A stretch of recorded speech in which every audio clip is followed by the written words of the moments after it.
Hello, everyone. Welcome to Durrett's Take. Let's get started. So, the NBA All-Star Weekend has come and gone, and now it's time to go over my updated NBA predictions for the final 2 months of the season. So, let's get started.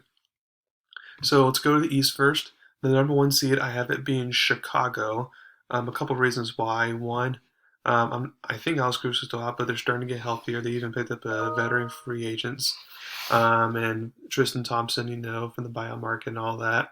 So to get in deeper there in the forward position, which they needed to. That was one of their goals at the trade deadline for them. And I just feel like since Chicago's more, obviously DeRozan experience and all that, but since, it's more of a young team with Levine and Paul Vucevic, I just feel like the higher seed they get, the better their chances are for the playoff runs. Because even if they are the one seed, they won't be favored, but at least it'll give them a better shot. Two, I'm going to go with Miami. The reason why is because they're still, Miami hasn't had like their full set of rotation, whether it's starters or even bench players for a while now. So I feel that's most likely going to continue, and they can hold pat, for now because they're number one seed right now, so they can like basically hold their ground, but to where they can still be a top 2 or 3 seed. But I don't feel like they're going to end up being a one seed. It's all said done. Three, I got Milwaukee. They're the 5 seed right now, and I only expect them to play better as the season progresses. But since there's not that much of a separation to the 1 seed 5 right now, so taking Milwaukee can jump all the way to one. It's not out of the realm of possibility. But because this Milwaukee is not exactly the same team as last year, I don't think they're going to go crazy run per se. But I do think they can go a good enough run to get themselves a 3 seed, which would be the same seed they had last year in the championship run. Fourth, I got Philadelphia. Um, and basically, I guess to back up real quick, so I have Chicago, 50 wins, Miami 49, Milwaukee 47, and then Philadelphia 46. So again, these are all close to each other, and it's going to stay that way for basically all the top 6 seeds. Um, but anyway, so Philadelphia 4, again, a lot of people think it's championship or bust this year with, Embiid and Harden now paired up. But again, like I said back when after my trading day, my takeaway, it's like it's going to take a while for Harden to get used to Doc Rivers systems and to get used to playing with Embiid. Even if one of those he gets familiar with pretty quickly, I still feel like he needs to get familiar with both things in order to be true championship contenders. And since they won't be having, even if they get the 4 seed, they won't have home court advantage most likely in the next round and right after that, all that, so they'll be playing on the road, which is a difference maker. So I feel like in the end, I feel like it's not their year quite yet, but I feel like they can still get a top 4 seed as I'll say then. Fifth, I'm going to go with Cleveland. I don't see them taking a step back for the last 2 months of the season. Although even despite adding Levert before the trade deadline and all that, I don't expect them to go on this berserk run either. So just kind of doing what they're doing basically. Which if they do that, then they should be top 5 seed. Although that's a tough draw for Cleveland the first round though. Six, I'm going to go with Boston. They've gone a nice winning streak recently, and they've been playing a lot better than they did at the beginning of the season. So it looks like in my preseason predictions, it looks like I'll admit I was wrong about Boston not making the playoffs and potentially not even making the play-in tournament game. I'll take the blame there. Um, Again, I still don't think Boston's going to do jack squat in the playoffs, but as far as making the playoffs, I was wrong about that, and I could see them being the 6 seed, which they want to do so that way they can avoid the play-in tournament like they had to do last year. Although since they'll face Milwaukee in the first round, if they think Miami's better, then they might want to fall down 7 seed. That's a little risky playing that game. I have them like 45 wins, so again, just to win behind Cleveland there. And then Toronto, I have a 7th at 43rd. Now, again, I was wrong in my preseason predictions about them being the playoff picture here because I just didn't think with their offseason moves they didn't do anything to warrant themselves being, in the playoffs. But they're fighting for it right now. So I have them being like a couple games above 500 is all said and done. Now, will they finish the 7th seed after playing tournament? It depends because for the 8th seed, I have it being Brooklyn. I have them being exactly 540-41 because, again, while it looks like Kyrie Irving's mass mandate might lift up, we don't know exactly when that's going to be. Ben Simmons is still weeks out. Joe Harris is still out. So, again, and KD is still out right now. So, again, I just really don't feel like a lot of people think Brooklyn are favorites this year. In my opinion, they're a definite not. There are just too many question marks right now. So they're destined for the play-in tournament right now. And if every single person I just mentioned is healthy for the playoffs, then we can potentially discuss something. But right now, they're a seed. But it's interesting, even as long as KD's there, that I can see upsetting Toronto and jumping up to the 7th seed or something like that. But I have the Fish 8th right now, exactly 500. 9, I got Charlotte.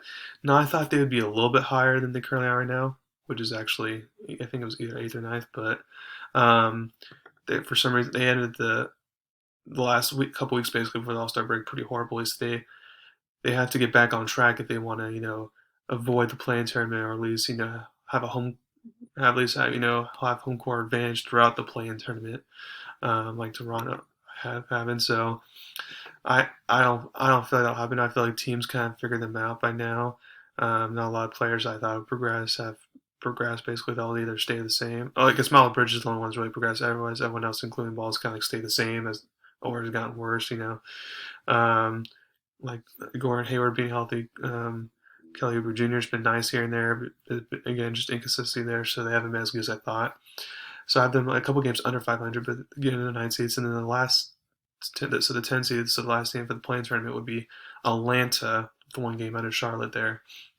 Again, they could easily, I could see them making a run playing tournament game to at least get to the playoffs this year. Because I noticed the Hawks started playing a little bit better towards the end of the All-Star weekend after a rough start. So then for the 11th seed in Washington, because Bradley Beal's out, even though they got Porzingis, everything should not consider them there. 12 seed Knicks, they're done with. They already shut down Kemba Walker, they're done. And Indiana 13, while I liked their trade deadline moves, they just kind of dug themselves in too much of a hole right now. So they're kind of more playing, saving themselves for a better pick and trying to play for next season. 14 Detroit for Turley, again, not doing anything there. Now for the West. So Phoenix, I have first, with about I have Phoenix with about 60 wins there. But the problem with Phoenix is that Chris Paul is going to be out for the rest of the regular season, most likely.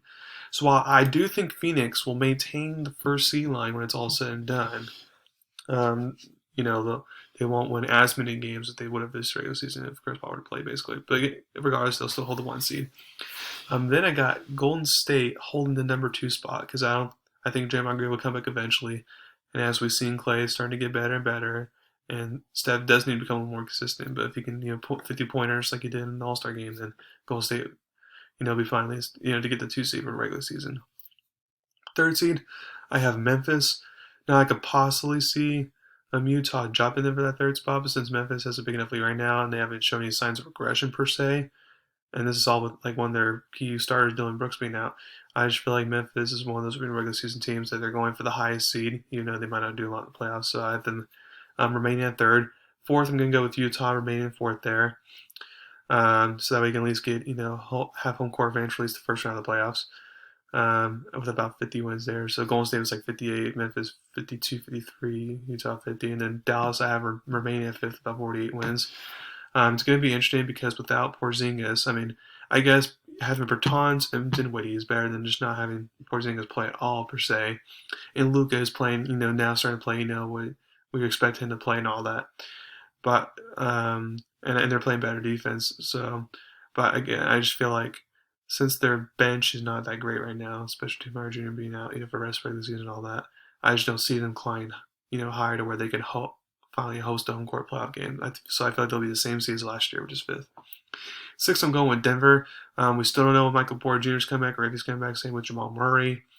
So if everything stays the same there, then I don't see how they can jump a seed line, in my opinion. They could possibly go down a seed line too, but I don't really see that happening. So therefore, I have Denver remaining at 6 there. 7th, I'm going to go with the LA Clippers here. And I'm going to have them at exactly 500 at 41-41. Because I did like their trading deadline moves to get some more and more bench players. Again, we'll see if PG-13 or Kawhi comes back. I don't think they will in the regular season, and I don't think they will the postseason either, but especially not the regular season. I don't feel like maybe PG-13, maybe, but not Kawhi because of the safetiness and all that.